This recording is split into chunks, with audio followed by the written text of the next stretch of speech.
ആരാണിത് ഉണ്ടാക്കാൻ പറയുന്നത്? നബിതങ്ങൾ. ആരാണ് പാടുന്നത്? മഹാനായ ഹസ്സാൻ ഇബ്നു സാബിത്ത്.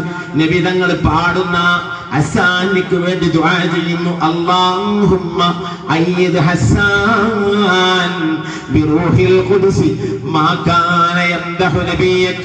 പടച്ചവനെ, നിന്റെ പ്രവാചകനായ എന്നെ പ്രശംസിക്കാൻ അതാ ഹസ്സാൻ പ്രശംസിക്കുന്ന പേരിൽ ഹസ്സാനിക്ക് നീ ജിബ്രീലിന്റെ സഹായം നൽകണേ അല്ലാഹ്.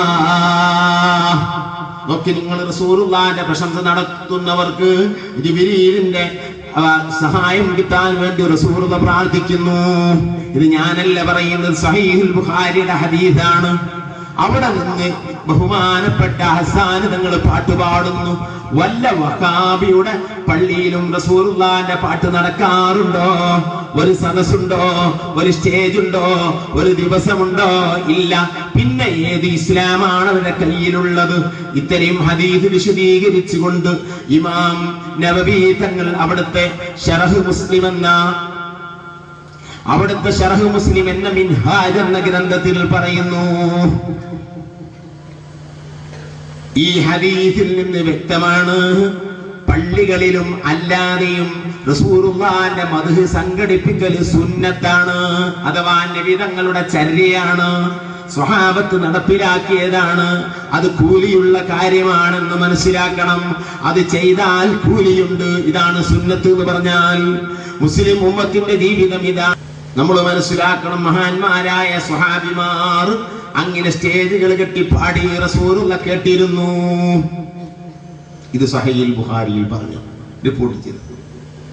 അവിടെ നിങ്ങൾ പാടുന്നു, വഅജ്മലു മിൻക ലം തറഖത്തു ഐനി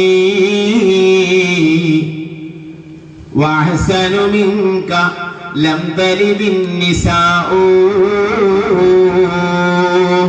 ഖുലിഖത മുബറഅൻ മിൻ കുല്ലി ഐബി كأنك قد خلقت كما تشاء.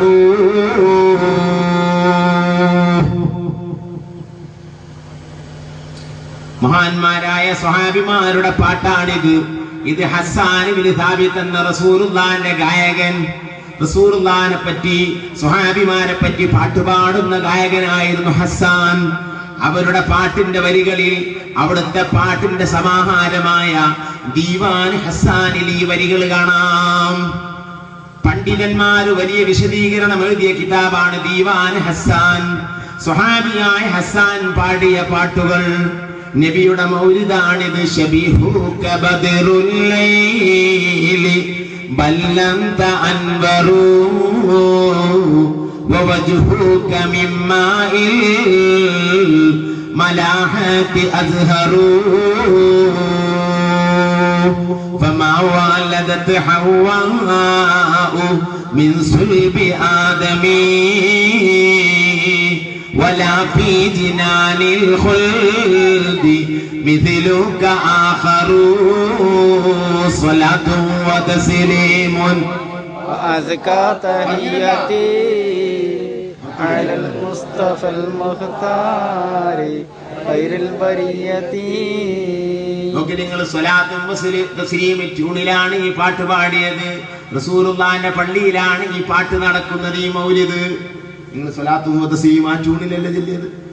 ഇതാണ് നാം ചൊല്ലുന്ന ട്യൂണുകളിൽ സ്വഹാബിമാര് പാട്ടുപാടി റസൂലുള്ളാഹിന്റെ മദ്ഹ്. അതല്ലേ മൗലിദ് എന്ന് പറഞ്ഞത്. ആയിഷ ബീവി റസൂലുള്ളാഹിനെ പറ്റി പാട്ട് പാടിയിട്ടുണ്ട്.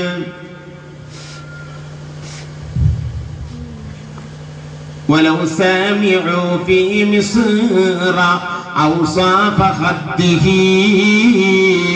لما باذلوا في صوم يوسف من نقده لو ما زليخا رأينا جبينه لآثرنا بالقطع القلوب على الأيدي صلاة وتسليم وأزكى تحياتي على المصطفى المختار خير البرية.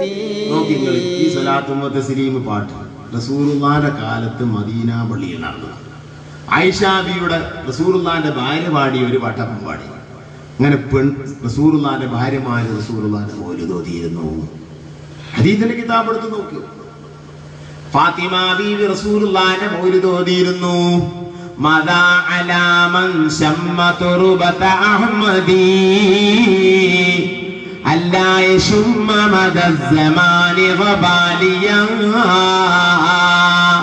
സുബത് അലയ്യ മസ്വാഇബ ലൗ അന്നഹാ സുബത് അലൽ അയ്യാമി സിർന ലയാലിയാ യാ റബ്ബി സ്വല്ലി അലൻ നബിയ്യ മുഹമ്മദി മുൻജിൽ ഖലായിഖ് മിൻ ജഹന്നമ ഫീ ഗദി. ഇത് പേര് ട്യൂണിലാ യാ റബ്ബി സ്വല്ലി അലൻ. മറ്റേത് സ്വലാത്തും തസ്ലീം. ഇതന്നെയല്ലേ ഇപ്പം നമ്മുടെ പള്ളിയിലുള്ളത്.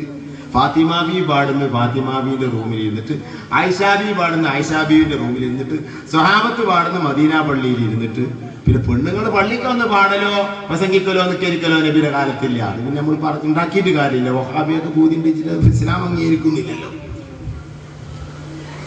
നമ്മൾ ഞാൻ പഠിച്ചോന് എന്താ ഇതൊക്കെ എതിർക്കുന്ന ഞാൻ ചിന്തിക്കാറുണ്ട്. എന്താ ഇതിനൊക്കെ എതിർക്കാനുള്ള കാരണം ഞാൻ പലപ്പോഴും ചിന്തിക്കാറുണ്ട്.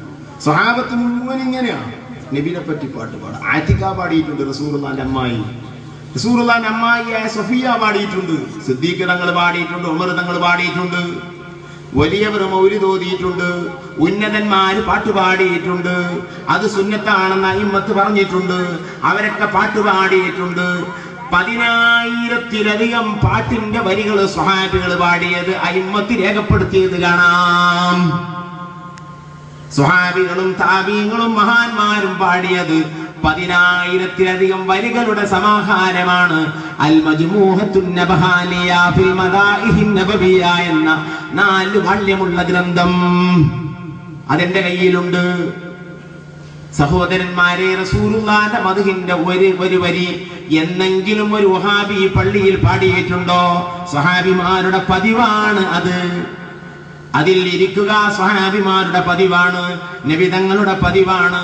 ഞാൻ പറഞ്ഞതൊക്കെ ഹദീസിന്റെ കിതാബാണ്. ആദ്യം പറഞ്ഞത് മുസ്നദുൽ ഫിർദൗസ് എന്ന ഹദീസിന്റെ കിതാബ്, അത് 6 വാള്യമുള്ള കിതാബാണ്. പിന്നെ പറഞ്ഞത് ഇമാം ദാരിമിയുടെ മുസ്നദുദ് ദാരിമി 2 വാള്യമുള്ള കിതാബാണ്. പിന്നെ പറഞ്ഞത് സഹീഹുൽ ബുഖാരിയാണ്, അത് ലോകപ്രസിദ്ധ കിതാബാണ്. മഹാനായ ഇമാം ബൈഹഖി 10 വാള്യമുള്ള തന്റെ സുനനുൽ കുബ്ര എന്ന ഹദീസിന്റെ കിതാബിൽ ഉദ്ധരിക്കുന്നു, നബി സല്ലല്ലാഹു അലൈഹി വസല്ലം തങ്ങൾ മദീന പള്ളിയിലിരിക്കുന്നു. അവിടത്തെ ആക്ഷേപിച്ച് നടന്ന കഅബ് തങ്ങൾ, ഒരു കാലത്ത് റസൂലുള്ളാഹിനെ ആക്ഷേപിച്ച് നടന്നവരാണ് കഅബ്. പിന്നീട് കഅബദാ ഇസ്ലാമിലേക്ക് വരുന്നു. കഅബിന്റെ അനുജനായ ബുജൈർ ഇസ്ലാമിലേക്ക് വരുന്നു. ബുജൈർ ലെറ്റർ എഴുതുന്നു അനുജനിക്ക്, ജേട്ടനിക്ക്, ജേട്ടാ നീ ആ മതത്തിൽ നീ നടന്നാൽ നിനക്ക് അപകടമാണ്. ഒരു വേള നീ ഈ ദുനിയാവിൽ നിനക്ക് അപകടം പറ്റിയില്ലെങ്കിൽ തന്നെ ആഖിറം നിനക്ക് നഷ്ടപ്പെടും കേട്ടോ. അതുകൊണ്ട് ഇസ്ലാമിലേക്ക് വരണമെന്ന് ലെറ്റർ എഴുതി. ആ ലെറ്ററിന് ശേഷം അനുജനായ കഅബ് അല്ലെങ്കിൽ ജേട്ടനായ കഅബ് മദീനയിലേക്ക് ചെന്നു. അതാ കഅബിനിക്ക് പേടിയുണ്ട്. കാരണം കഅബിന്റെ ദുർപാട്ടുകളെ കൊണ്ട്, അതാ റസൂലുള്ളാഹിനെ പറ്റി എതിർത്തു പാടിയ വരികളെ കൊണ്ട് സ്വഹാബത്ത് കഅബിനെ വെറുത്തിരിക്കുന്നു. നബി തങ്ങളോട് പറഞ്ഞു, നബിയേ ഞങ്ങൾക്ക് കഅബിനെ കൊല്ലാൻ സമ്മതം തരണം. അവസാനം കഅബിനെ കൊല്ലാൻ വിധിക്കപ്പെട്ടു. കഅബിന്റെ കഅബിന്റെ തലക്ക് വില പറയപ്പെട്ടു. ആ ടൈമിലാണ് കഅബ് മുഖമൂടിയിട്ടുകൊണ്ട് മദീനയിൽ വരുന്നത്. മുസ്ലിമല്ല, മനസ്സിൽ ഇസ്ലാമുണ്ട്, പക്ഷേ കാശിന് വേണ്ടി, ആരുടെയോ താല്പര്യങ്ങൾക്ക് വേണ്ടി റസൂലുള്ളാഹിനെതിരിൽ പാട്ടുപാടി നടക്കുകയാണ്. പഴയകാലത്ത് അങ്ങനെയാണ്. കുറെ കവികൾ കഴിഞ്ഞു പോയിട്ടുണ്ട്. ഇംറുൽ ഖൈസ് വലിയ ഗായകനായിരുന്നു. ത്വറഫ വലിയ ഗായകനായിരുന്നു. അതാ സുഹൈർ വലിയ ഗായകനായിരുന്നു. ആയിരക്കണക്കിന് ഗായകന്മാർ കഴിഞ്ഞിട്ടുണ്ട് ഇസ്ലാമിന്റെ മുമ്പ്. അതിലൊരു ഗായകനാണ് കഅബിന്റെ വലിയ ഉപ്പയായ സുഹൈർ എന്ന് പറയുന്ന വ്യക്തി. ആ സുഹൈറിന്റെ അതേ ചായയിൽ പോയ മക്കളാണ് ബുജൈറും കഅബും. നല്ല പാട്ടുകാരാണ്, പണക്കാർക്ക് വേണ്ടി പാട്ടുപാടും. നമ്മുടെ നാട്ടിലും ഉണ്ടായിരുന്നു അങ്ങനത്തെ പാട്ടുകാര്, പണക്കാരുടെ പാട്ടുകാര്. ബഹുമാനപ്പെട്ട കഅബ് തങ്ങൾ അന്ന് മുസ്ലിമല്ല. ഇസ്ലാമില്ലാതെ റസൂലുള്ളാഹിനെ ആക്ഷേപിച്ചു നടന്നു. പിന്നീട് തന്റെ തലക്ക് വില പറയപ്പെട്ടപ്പോൾ അനുജൻ ഇസ്ലാമിലേക്ക് വന്നപ്പോൾ അനുജന്റെ ഉപദേശത്തിൽ നിന്ന് കാര്യം പിടുത്തം കിട്ടിയപ്പോൾ ഇസ്ലാമിലേക്ക് വരണമെന്ന് താല്പര്യമുണ്ട്. പക്ഷേ എങ്ങനെയാണ് മദീനയിൽ വരിക, എങ്ങനെയാണ് മുഹമ്മദ് നബിയെ കാണുക? അതിന് മുമ്പ് തല പോകുമോ പേടിച്ചു പോയി. മുഖമൂടി ധരിച്ചുകൊണ്ട് മദീനയിലെത്തുന്നു. തന്റെ ഒരു കൂട്ടുകാരന്റെ വീട്ടിൽ വരുന്നു. നബിയെ പറ്റി അന്വേഷിക്കുന്ന ഒരു ജൂതനായ കൂട്ടുകാരൻ. അദ്ദേഹം അലി ഇബ്നു അബീ ത്വാലിബിന്റെ അരികിലേക്ക് എത്തിക്കുന്നു. അലി തങ്ങളുടെ അരികിലെത്തുന്നു. അതാ റസൂലുള്ളാഹിന്റെ അരികിലേക്ക് പോകാൻ തീരുമാനിക്കുന്നു. വഴിയിൽ വെച്ച് തല വെട്ടപ്പെടുമെന്ന് പേടിക്കുന്നു. അതാ അറിയാതെ മദീന പള്ളിയിലെത്തി. റസൂലുള്ളാഹിന്റെ മുമ്പിലിരിക്കുന്നു. കഅബ് മുസ്ലിമല്ല. കഅബ് തങ്ങൾ ഈ ചരിത്രം അയിമ്മത്ത് രേഖപ്പെടുത്തുന്നു. ഇമാം ബൈഹഖി ഉദ്ധരിക്കുന്നു, ഇമാം സുബ്കി ഉദ്ധരിക്കുന്നു, ഇമാം ഇബ്നു ഹിശാം ഉദ്ധരിക്കുന്നു, പല പണ്ഡിതന്മാരും ഉദ്ധരിക്കുന്നു. അതാ റസൂലുള്ളാഹിന്റെ മുമ്പിൽ ചെന്നു. എന്നിട്ട് പറയുന്നു, നബിയേ, തങ്ങളെ ആക്ഷേപിച്ച് നടന്ന കഅബ് ഇസ്ലാമിലേക്ക് വന്നാൽ തങ്ങൾ സ്വീകരിക്കുമോ നബിയേ? എന്ത് കുറ്റം ചെയ്താലും പ്രതികാരത്തിന്റെ സ്വഭാവമില്ലാത്ത റസൂലുള്ളാഹി തങ്ങൾ, കാരുണ്യത്തിന്റെ കടലായ നബി തങ്ങൾ, ശത്രുവിനെ ശിക്ഷിക്കാത്ത നബി തങ്ങൾ, ഒന്നു ചെയ്തിട്ടും തിരിച്ചു പറയാത്ത നബി തങ്ങൾ, റസൂലുള്ളാഹിനെ കട്ടപ്പെടുത്തിയവനെ ഒന്നും ചെയ്യാത്ത നബി തങ്ങൾ. അങ്ങനത്തെ ഒരു കാരുണ്യം ലോകത്തിന് കിട്ടിയിട്ടില്ല, ഇനി കിട്ടുകയുമില്ല. ചെറിയ മക്കളോട് കാരുണ്യവാനായിരുന്നു, മരങ്ങളോട് കാരുണ്യമുള്ളവരായിരുന്നു. ഉപകാരമില്ലാത്ത മരങ്ങൾ മുറിക്കുന്നവൻ നരകത്തിൽ വീഴുമെന്ന് റസൂലുള്ള പറഞ്ഞു. ഉപകാരത്തിന് വേണ്ടി മുറിക്കാം, ഈ തെങ്ങ് മുറ്റം നന്നാക്കാൻ വേണ്ടി മുറിക്കാം, വെറുതെ മുറിക്കാൻ പാടില്ല. ഇവിടെയുള്ള ഒരു മരം അത് അല്ലാഹുവിനെ തസ്ബീഹ് ചൊല്ലുന്നുണ്ട്, അതിനെ നിങ്ങൾ മുറിക്കരുത് റസൂലുള്ള പഠിപ്പിച്ചു. ആവശ്യമില്ലാതെ മരങ്ങൾ മുറിക്കരുത്, ആവശ്യമില്ലാതെ പുല്ലുകൾ ചെത്തരുത്, ആവശ്യമില്ലാതെ ചെടികൾ പൊട്ടിക്കരുത്. അതാ കട്ട് ചെയ്തുകൊണ്ട് പല നിരക്കും അതാ ഇംഗ്ലീഷ് അക്ഷരമാക്കാൻ വേണ്ടി വീടിന്റെ മുറ്റത്തൊക്കെ ചെടികൾ വെച്ച് കത്രി കൊണ്ട് കട്ട് ചെയ്യുന്നവരുണ്ട്. മുത്തുനബിക്ക് അത് ഇഷ്ടമില്ല. ആധുനിക സൗകര്യങ്ങളെ കൊണ്ട് അള്ള പടച്ച ജീവികളെയല്ല ചെയ്യേണ്ടത്, അള്ള പടച്ച സാധനങ്ങളെയല്ല ചെയ്യേണ്ടത്. നിന്റെ പ്രാച്ചിക്കല്ലാതെ ഒരു കുടുംബജീവിതം നയിക്കുന്ന മരങ്ങളാണ്. അതിന് ഭക്ഷണമുണ്ട്, അതിന് വെള്ളം കുടിക്കുന്നുണ്ട്, അത് ദാഹം തീർക്കുന്നുണ്ട്, അത് അതിന്റെ ശരീരത്തിൽ പലതും നടക്കുന്നുണ്ട്, അതിന് കാര്യബോധമുണ്ട്, അതിന് പരാഗണങ്ങളുണ്ട്, സന്താനോൽപാദനങ്ങളുണ്ട്, അതിന് എല്ലാം ഉണ്ട്. ഒന്നും തന്നെ ഒന്നും ചെയ്യരുത്. ഈ നിൽക്കുന്ന മരങ്ങൾ നമ്മുടെ പ്രസംഗം കേൾക്കുന്നുണ്ട്, ഈ മരങ്ങൾ തസ്ബീഹ് ചൊല്ലുന്നുണ്ട്. ഞാനല്ല പറയുന്നത്, അല്ലാഹുവാണ് പറയുന്നത്. ഗ്രീക്ക് ചിന്താഗതിക്കാരത് നടക്കുന്നില്ല എന്നൊരു കാലത്ത് പറഞ്ഞു. വിശുദ്ധ ഖുർആൻ ആണയിട്ട് പറയുന്നു, ലോകത്തുള്ളത് മുഴുവനും റബ്ബിന് തസ്ബീഹ് ചൊല്ലുന്നുണ്ട്. നൂറുദ്ദീൻ ശൈഖ് തങ്ങൾ ഒരു അതാ വെറ്റില മുറിക്കാൻ വേണ്ടി അതാ മഖ്ദൂമിന്റെ അരികിൽ പൊന്നാനി ഓതുന്ന കാലത്ത് ഒരു വെറ്റില എടുക്കാൻ വേണ്ടി വെറ്റിലക്കൊടിയിൽ ചെന്ന് മുറിച്ചപ്പോൾ മുറിക്കാൻ നോക്കുമ്പോൾ അതെനിക്ക് മുറിക്കാൻ കഴിയുന്നില്ല. അടുത്ത വെറ്റിലിന്റെ അരികിൽ ചെന്ന് കഴിയുന്നില്ല, അടുത്ത വെറ്റിലിന്റെ അരികിൽ ചെന്ന് കഴിയുന്നില്ല. പഴുത്തു വീണ ഒരു വെറ്റിലയുമായി ഉസ്താദിന്റെ അരികിൽ വന്നപ്പോൾ, എന്തേ മോനെ പഴുത്തത് കൊണ്ടുവന്നത്? ഉസ്താദേ, എനിക്ക് മുറിക്കാൻ കഴിയുന്നില്ല, കാരണം അത് അല്ലാഹുവിനെ തസ്ബീഹ് ചൊല്ലുന്നത് ഞാൻ കേട്ടു. അതിന്റെ അർത്ഥം വെറ്റില മുറിക്കരുതെന്നല്ല. വെറ്റില നമുക്ക് ആവശ്യമുള്ള സാധനമായതുകൊണ്ട് മുറിച്ചെടുക്കാം. കോഴി അറുക്കാം, തസ്ബീഹ് ചൊല്ലുന്നുണ്ട്. പോത്തിന് അറുക്കാം, തസ്ബീഹ് ചൊല്ലുന്നുണ്ട്. ആവശ്യത്തിനെ ചെയ്യാവൂ, കൊല്ലാൻ പാടില്ല. കാരണം കൊന്നാൽ തിന്നാൻ പറ്റൂല, തിന്നാൻ വേണ്ടി അറുക്കാം. വലിയ ഗൗരവമുള്ളതാണ് റസൂലുള്ള, വലിയ കാരുണ്യമുള്ളവരാണ്. ഉറുമ്പിനെ കൊല്ലരുത് റസൂലുള്ള പറഞ്ഞു, തവളയെ കൊല്ലരുത് റസൂലുള്ള പറഞ്ഞു. ഇനി ഒരു മൃഗത്തെ അറുക്കുകയാണെങ്കിൽ അതിനെ കട്ടപ്പെടുത്തരുത് റസൂലുള്ള പറഞ്ഞു. സ്വഹാബത്ത് ഒരു മൃഗത്തെ അറുക്കുന്നു, അതിന്റെ കാല് കെട്ടിയിരിക്കുന്നു, ഒന്ന് തള്ളിയിട്ട് വീണ്ടും അങ്ങോട്ട് വീണു, ഇങ്ങോട്ട് വീണു. ഇങ്ങനെ 2-3 പ്രാവശ്യം നടന്നപ്പോൾ റസൂലുള്ള ചോദിക്കുന്നു, അതിനെ നീ 2 അറവ് അറക്കുകയാണോ? പാടില്ല. അതാ ഒരു മൃഗത്തിന്റെ മുകളിൽ നിന്നൊരു സഹാബി മറ്റൊരു സഹാബിയോട് സംസാരിക്കുന്നു. നബി തങ്ങൾ അത് കാണുന്നു. റസൂലുള്ള പറയുന്നു, അതിനെ നിങ്ങൾക്ക് വേണ്ടി വാഹനമാക്കിയതാണ്. അതിനെ ഒരു കസേരയാക്കുകയാണോ?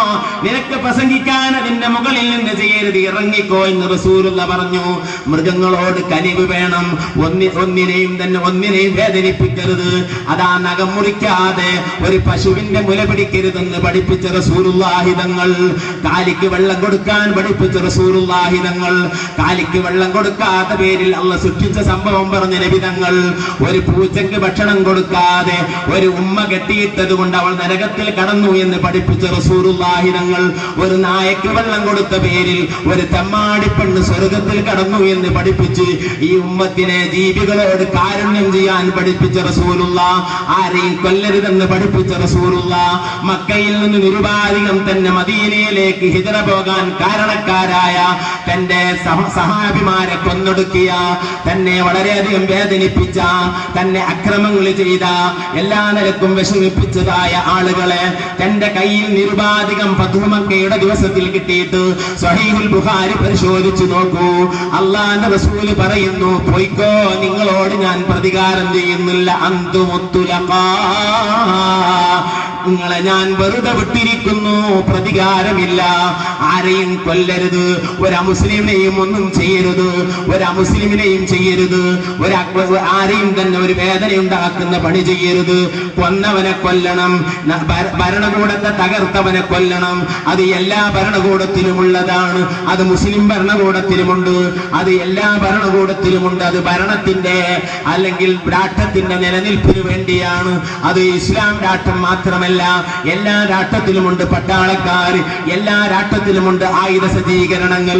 അല്ലെങ്കിൽ അത് പെട്ടതാണ്. ആ വിഷയങ്ങൾ രാഷ്ട്രത്തെ പറ്റി പറയുമ്പോൾ വിശുദ്ധ ഖുർആനിൽ ആയുധ സജ്ജീകരണം പറഞ്ഞിട്ടുണ്ട്. അതിന്റെ അർത്ഥം ഞാനും നീയും തോക്ക് വീട്ടിൽ കൊണ്ടുവെക്കാനല്ല. അതിന്റെ അർത്ഥം ഇവിടെ ചിത്രത ഉണ്ടാക്കാനല്ല, ഇവിടെ ഭീകരത ഉണ്ടാക്കാനല്ല. മറിച്ച് ഇസ്ലാമിന്റെ രാഷ്ട്രത്തിന്റെ ഉള്ളിൽ നിൽക്കുമ്പോൾ, ഇസ്ലാമിന്റെ രാഷ്ട്രം എന്നല്ല ഏതൊരു രാഷ്ട്രത്തിന്റെ ഉള്ളിലും ആ സൗകര്യങ്ങളും സൈന്യങ്ങളും ഇല്ലാതെ ഒരിക്കലും തന്നെ ഭരണം മുന്നോട്ട് കൊണ്ടാകാൻ കഴിയില്ല. ആ പേരിൽ അല്ലാഹു തആല പറഞ്ഞിട്ടുണ്ട് എന്നല്ലാതെ ഇവിടെ കൊല്ലാനും തല്ലാനും നബി തങ്ങൾ സമ്മതിച്ചിട്ടില്ല. കാരുണ്യത്തിന്റെ കടലായ മുത്തുനബി തങ്ങൾ, കുട്ടികളോട് സ്നേഹം കാട്ടിയ മുത്തുനബി തങ്ങൾ, കുട്ടികളെ അടിക്കുമ്പോൾ മണ്ണിൽ കടിച്ച കുട്ടിയെ അടിച്ചപ്പോൾ അടിക്കരുതെന്ന് പറഞ്ഞ റസൂലുള്ളാഹ്. ലാ തദ്രിബു, ആ കുഞ്ഞൻ മണ്ണിൽ കളിക്കുമ്പോൾ ഒരു സഹാബി അടിച്ചു. മണ്ണിൽ കളിക്കുന്ന കുഞ്ഞനെ കുളിപ്പിച്ച് വസ്ത്രങ്ങൾ അണിച്ച ഒരു കുഞ്ഞൻ മണ്ണിൽ കളിക്കുമ്പോൾ ആ കുഞ്ഞനെ അടിച്ചപ്പോൾ ലാ തദ്രിബു, അടിക്കരുത്. ഫഇന്ന തുറാബ് റബീഉ സിബിയാൻ, മണ്ണ് കുട്ടികൾക്ക് വസന്തമാണ് മോനെ എന്ന് പറഞ്ഞ് അടിക്കരുതെന്ന് ഉപദേശിച്ച റസൂലുള്ളാഹി തങ്ങൾ. കുഞ്ഞുങ്ങൾ കരയുമ്പോൾ വലിയ കാരുണ്യം കാണിച്ച മുത്തുനബി അതാ റോട്ടിലൂടെ നടന്നു പോകുമ്പോൾ ഫാത്തിമ ബീവിയുടെ ചെറ്റക്കുടിലിന്റെ ഉള്ളിൽ നിന്ന് ഹുസൈൻ കുഞ്ഞൻ തൊട്ടിലിൽ കിടന്ന് കരയുന്നു. ഹസൻ കുഞ്ഞൻ അതാ അപ്പുറത്തുനിന്ന് കരയുന്നു. റസൂലുള്ള വീട്ടിലേക്ക് കയറി ചെന്നു. ഹദീസിൽ കാണാം, ആ വീട്ടിൽ ചെന്ന ടൈമില് ആ കുട്ടികൾ രണ്ടും കരയുന്നു. ഒന്ന് തൊട്ടിലിൽ കിടന്ന് കരയുന്നു, ഒന്ന് തൊട്ടിലിന്റെ പുറത്തുനിന്ന് കരയുന്നു. ഫാത്തിമയോട് ചോദിച്ചു, ഫാത്തിമ എന്തേ മക്കള് കരയുന്നത്? ഉപ്പ എന്റെ മുലയിൽ പാലില്ല, കാരണം നല്ലപോലെ ഭക്ഷണം കഴിച്ചിട്ട് 2-3 ദിവസമായി. സുബ്ഹാനല്ലാഹ്, റസൂലുള്ളാഹി തങ്ങളും സ്വഹാബിമാരൊക്കെ വേദനിച്ച അവരുടെയൊക്കെ ജീവിതത്തിന്റെ അവസ്ഥ എന്താണ്? ഇന്ന് ഉമ്മമാരെ, സഹോദരിമാരെ, നമുക്കൊക്കെ റബ്ബ് എത്ര അനുഗ്രഹമാണ് തന്നത്. ഒരു പിടി ഭക്ഷണം കഴിച്ചാൽ മുത്തുനബി ഓർക്കണം കേട്ടോ.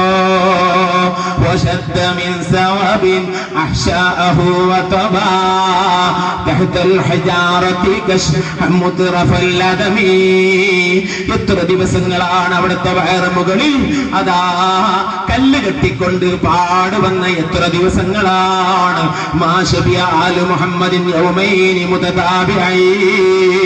റസൂലുള്ളാഹിന്റെ വീട്ടിൽ തുടരെയായി അടുപ്പിൽ തീ കത്തിയിട്ടില്ല. പറയുന്നത് വീട്ടുകാരിയായ ആയിഷയാണ്. ഒരു നേരം ചായ ഇല്ലാതെയായാൽ, ചോറില്ലാതെയായാൽ, മാത്രമല്ല ചോറിലേക്ക് മീൻ കിട്ടിയില്ലെങ്കിൽ എന്തൊരു പ്രയാസം. ഈ അവസ്ഥയല്ലേ ഞാനിവിടെ വന്നപ്പോൾ ഇവിടെ എന്നോട് അബ്ദുള്ള ചോദിച്ചു, ചായ വേണോ? സുബ്ഹാനല്ലാഹ്, അങ്ങനെ ചോദിക്കാൻ നബിമാർക്ക് റസൂലുള്ളാഹിക്ക് അതാ സ്വഹാബികളെ കയ്യിലുണ്ടായിരുന്നില്ല. നമുക്കൊക്കെ എന്തൊരു അനുഗ്രഹമാണ്. നാം റബ്ബിൽ വാജിബിന്റെ മുമ്പിൽ സുജൂദ് ചെയ്താൽ മതിയാകുമോ? മഹാന്മാരായ സ്വഹാബിമാര് കട്ടപ്പെട്ട് തതിരിക്കട്ടെ. ഹുസൈൻ തങ്ങളരികിൽ ആ 2 കുഞ്ഞുങ്ങൾ കരയുന്നത് കണ്ടു ഫാത്തിമ പറഞ്ഞത് കേട്ട് മനവേദനയിൽ അല്ലാഹുവിന്റെ റസൂൽ ആ ഹുസൈൻ എന്ന് പറയുന്ന ചെറിയ കുഞ്ഞിനെ തൊട്ടിലിൽ നിന്ന് വാരിയെടുക്കുന്നു. ഹദീസിൽ കാണാം അവിടുത്തെ ശറഫാക്കപ്പെട്ട ആ നാവ് ആ കുഞ്ഞനങ്ങ് കൊടുക്കുന്നു, അതിന്റെ വായിലേക്ക് വെച്ച് കൊടുക്കുന്നു. ആ കുട്ടി ഉമ്മയുടെ മുല ഊമ്മി കുടിക്കുന്ന പോലെ അതിലേറെ വേഗതയിൽ ആ കുട്ടി ഊമ്മി ഈ രൂപത്തിൽ ഊമ്മി കുടിക്കുന്നു.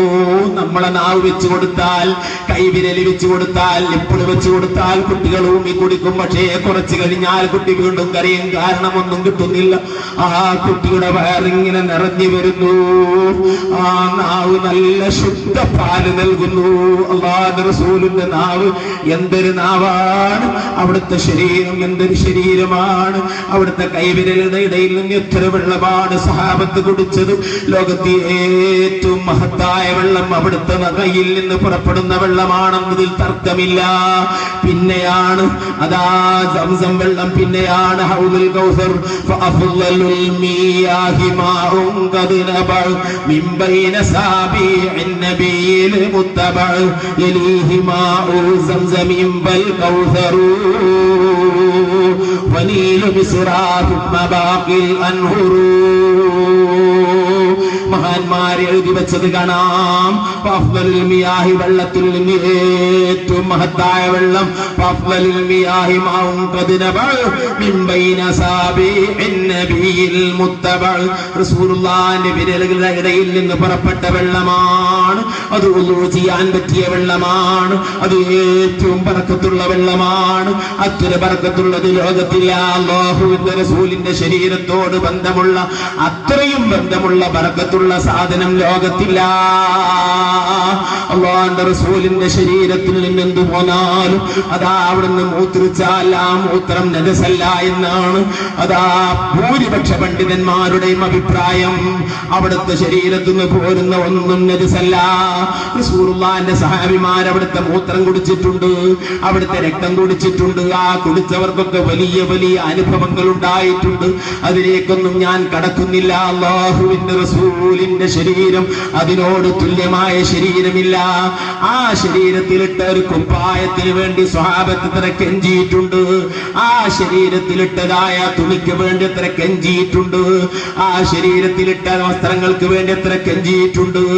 അവിടുത്തെ ശരീരത്തിൽ നിന്ന് ആ ബന്ധമുള്ള സാധനങ്ങൾക്ക് വേണ്ടി സ്വഹാബത്ത് എത്ര സ്ഥാനം കണക്കാക്കിയിട്ടുണ്ട്.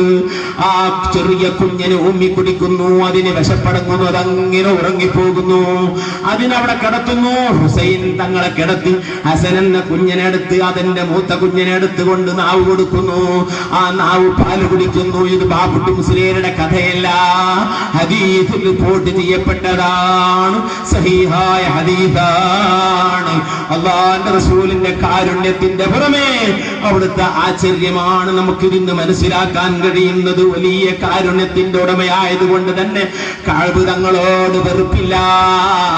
കഅബ് തങ്ങൾ റസൂലുള്ളാഹിന്റെ അരികിൽ വന്നിട്ട് പറയുന്നു, നബിയേ, തങ്ങൾ അവിടുത്തെ ആക്ഷേപിച്ചു നടന്ന കഅബിന് തലക്ക് വില പറഞ്ഞിട്ടുണ്ടല്ലോ, അവനെ കൊല്ലാൻ പറഞ്ഞിട്ടുണ്ടല്ലോ.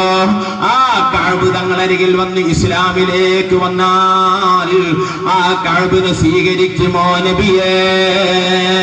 അല്ലാഹുവിന്റെ റസൂല് പറയുന്നു, എനിക്കെന്താണ് ആരോടും വെറുപ്പ് കണക്കാത്ത ആ മനസ്സിന്റെ ഉടമ. നിങ്ങൾക്കറിയുമോ ദോഷം ചെയ്ത് നടന്ന അവിടുത്തെ ഉമ്മത്തിനെ അല്ലാഹുവിന്റെ റസൂല് പറയുന്ന വാക്ക് കേൾക്കണോ? ഫഇന്ന ശഫാഅതി ലിഅഹ്ലിൽ കബായിരി മിൻ ഉമ്മത്തി. എന്റെ ഉമ്മത്തിൽ നിന്ന് തെറ്റ് ചെയ്ത് വൻകുറ്റങ്ങൾ ചെയ്ത് മരിച്ചുപോയ ആളുകൾ നരകത്തിൽ വീണാൽ അവരെ രക്ഷപ്പെടുത്താൻ ഞാൻ പരിശ്രമിക്കുന്നതാണ്. എത്രയൊരു കാരുണ്യത്തിന്റെ ഉടമയാണ്. നമ്മോട് ഇതെല്ലാം തടഞ്ഞ് ഉപദേശിച്ചിട്ട് വീണ്ടും നാം അത് ചെയ്തിട്ട് നമ്മൾ നരകത്തിൽ കടന്നാൽ നമുക്ക് ശഫാഅത്ത് ചെയ്ത് രക്ഷപ്പെടുത്തുന്ന കാരുണ്യം ആർക്കുണ്ട്? സഹോദരന്മാരെ, ഞാൻ നിങ്ങളോട് അന്ന് തന്നെ പറഞ്ഞില്ലേ അത് ചെയ്യണ്ട എന്ന്? ഞാൻ നിങ്ങളോട് പറഞ്ഞില്ല ആ കുറ്റം ചെയ്യണ്ട എന്ന്? എന്നിട്ട് ചെയ്തിട്ടല്ലേ നിങ്ങൾ നരകത്തിൽ കടന്നതെന്ന്? ദേഷ്യപ്പെടേണ്ട സ്ഥാനത്ത് ദേഷ്യമില്ലാതെ പഠിച്ചവനെ, ഉമ്മത്തി ഉമ്മത്തി, എന്റെ സമൂഹത്തിൽപ്പെട്ടവനാണ് ആ കിടക്കുന്നത്, ഒരിക്കലും അവിടെ കിടത്തരുതേ എന്ന് പറയുമെന്ന് അതാ ഹദീസിൽ കാണാം. ഇത്ര കാരുണ്യമുള്ളവര് ലോകത്തില്ല. കഅബ് തങ്ങളോട് പറയുന്ന, എന്തേ കഅബേ ഇസ്ലാമിലേക്ക് വരുന്ന, എന്തേ എനിക്ക് സ്വീകരിക്കുന്നതിന്? ഉടനെ തന്നെ പറയുന്നു, തങ്ങളെ ആക്ഷേപിച്ച് നടന്ന കഅബാണ് നബിയെ ഈ വന്നിട്ടുള്ളത് എന്ന് പറഞ്ഞ് തന്റെ മുഖക്കത്തനങ്ങ് പൊട്ടിക്കൊണ്ട് പൊട്ടിക്കരഞ്ഞ് കഅബയോട് നിന്നു. റസൂലുള്ളാഹിന്റെ ആ റഹ്മത്തിന്റെ വിശാലത കണ്ടു അതാ പൊട്ടിക്കരഞ്ഞ് പാടുന്നു കഅബ്. മദീന പള്ളിയിലാണ് പാട്ട് നടക്കുന്നത്. ഈ പാട്ട് കഥ ഞാൻ ഉദ്ധരിക്കുകയാണോ? 10 വാള്യമുള്ള ഹദീസിന്റെ കിതാബായ ഇമാം ബൈഹഖി അതാ എഴുതിച്ച അസ്സുനനുൽ കുബ്രായുടെ 8ാമത്തെ വാള്യം പരിശോധിക്കൂ. അതിൽ കാണാം ആ നീണ്ട കവിത ഇന്നും വഖാബികളുടെ സ്കൂളുകളിലും അവരുടെ മദ്രസകളിലും അഫ്ളലുൽ ഉലമയിലും അറബി സാഹിത്യം പഠിക്കാൻ വേണ്ടി ഉപയോഗിക്കുന്നു. ഞാൻ പറയുകയില്ല, അയിമ്മത്തിനെ റിപ്പോർട്ട് ചെയ്യുന്ന സംഭവം. റസൂലുള്ളാഹിന്റെ മദ്ഹ് പാടുന്നു. എത്ര നീണ്ട കവിത, 60ഓളം വരികളുള്ള നീണ്ട കവിത. അതൊന്നും ഇവിടെ പാടി പറയാൻ തിങ്ങില്ല. പാടി ബൈഹഖിയുടെ ഹദീസിൽ കാണാം, മദീന പള്ളിയിലാ സഹോദരന്മാരെ മൗലിദ് നടക്കുന്നത്, പാട്ട് നടക്കുന്നത്. നബി തങ്ങളാണ് ഇതിന് നേതൃത്വം കൊടുക്കുന്നത്. പുതിയ ഇസ്ലാമിലേക്ക് വന്ന കഅബാണ് പാടുന്നത്. കഅബിന്റെ പാട്ടിന്റെ വരികളൊക്കെ കുറെ എനിക്ക് കാണാതെ അറിയും. بانت سعاد فقل باليوم متبول متيم إثرها لم يفد مقبول مولاي صل وسلم دائما أبدا على حبيبك خير الخلق كلهم. ഇതിപ്പോ മൗലായ ചൊല്ലിയത് ഈ ട്യൂണിൽ ആ പാവാണ്. നേരത്തെ സലാത്തും മുദസ്സിരി, അതിനിടയിൽ യാ റബ്ബി, ഇതൊക്കെ നമ്മൾ എഴുതിയില്ലേ? സ്വഹാബത്താണ് ഇതൊക്കെ ചൊല്ലിയത്. പിന്നെ എവിടുന്നേക്കും റബ്ബി വഹാബികൾക്ക് ഇതൊന്നും പാടില്ല എന്ന് എനിക്ക് മനസ്സിലായില്ല. അങ്ങനൊന്നും കിതാബിലില്ല, ഇങ്ങനൊന്നും ഹദീസിൽ ഇല്ല എന്ന് പറയാണെങ്കിൽ തർക്കമില്ല. പറ്റൂല, അത് ഇവിടെ പറ്റൂല എന്ന് മനസ്സിലത്തെ കാട്ട്. എന്താ ഇതിന് പരിഹാരം? എനിക്ക് മനസ്സിലായില്ല. അതിനെതിരെ കാലത്തില്ലേ ഈ പറഞ്ഞതൊക്കെ ഇപ്പൊ എവിടെ? ഇതൊക്കെ ഞാൻ പറഞ്ഞു, എന്റെ വകൊന്നും പറഞ്ഞില്ല. എന്താ പറയാ? ഞാൻ പറഞ്ഞത്, മുസ്ലിം വേഷം മാറ്റിയിട്ട് നിനക്കൊക്കെ ഇസ്ലാമിന് രാജിവെച്ച് ഏതെങ്കിലും ബ്രാഹ്മണ മതത്തിൽ ചേരലാണോ നല്ലത്? എന്താ ഇസ്ലാമിനെ പറ്റിയൊക്കെ പഠിക്കാതെ മുസ്ലിമീങ്ങളുടെ പാരമ്പര്യത്തെ മുഴുവനും തേജോവനം ചെയ്യുന്ന സുബ്ഹാനല്ലാഹ്.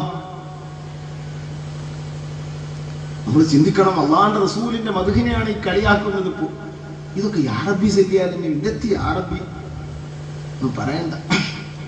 മഹാനായ റസൂലുള്ളാഹി തങ്ങൾ ബൈഹഖിയുടെ ഹദീസിൽ കാണാം, ഈ പാട്ട് നടന്നുകൊണ്ടിരിക്കുമ്പോ സ്വഹാബത്തൊക്കെ ഇരിക്കുന്നു. മൗലിദ് നടക്കുമ്പോ ആ ടൈമിൽ ചില സ്വഹാബികൾ അതിലൂടെ അങ്ങ് നടന്നു പോകുമ്പോ റസൂൽ പറഞ്ഞു, വരൂ വരൂ, ഈ സദസ്സിലിരിക്കൂ. ഞാൻ എന്റെ വകയല്ല പറഞ്ഞത്.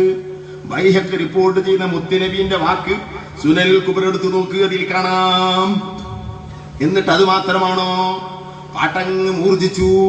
പാട്ടിന്റെ ആരവമങ്ങ് കൂടി.